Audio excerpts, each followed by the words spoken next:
Hello everyone, आज हम lecture 2 of ENT में ये डिस्कस करेंगे that what is the clinical anatomy of the pinna. ठीक है। Now pinna is a part of the outer ear. जिसने मेरी पुरानी वीडियो नहीं देखी है, प्लीज़ एक बार जाकर उसे रेफ़र कर लीजिए। आउटर ईयर में 3 चीज़ें आती हैं: pinna, external auditory canal and tympanic membrane.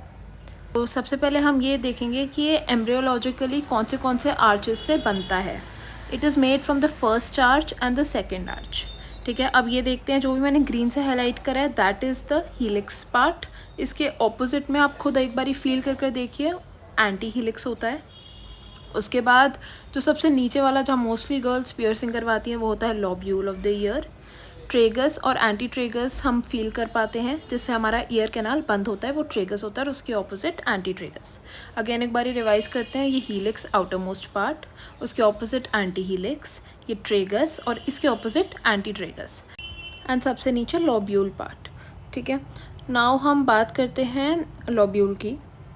Lobule has no cartilage and it only has fat, तभी it is the most safest part for the piercings.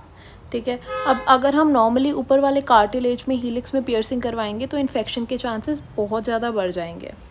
ठीक है। इन्फेक्शन बढ़ जाएगा तो इससे एक डिजीज़ होती है पिन्ना की, जिसे हम बोलते हैं पेरिकॉन्ड्राइटिस। इसके बारे में हम आगे डिस्कस करेंगे। Now we will learn about a very important site of the pinna which is known as the incisura terminalis, जो ट्रेगस है और हीलिक्स है। ठीक है। अभी देखना, दिखाएंगे ऊपर, उसके बीच में वाला जो पार्ट है उसके पास देयर इज़ नो कार्टिलेज। तो वहाँ से हम इंसिजन देते हैं एंड ऑरल अप्रोच में to reach the external auditory canal, जिसे हम लैम्पर्ट्स इंसिजन कहते हैं।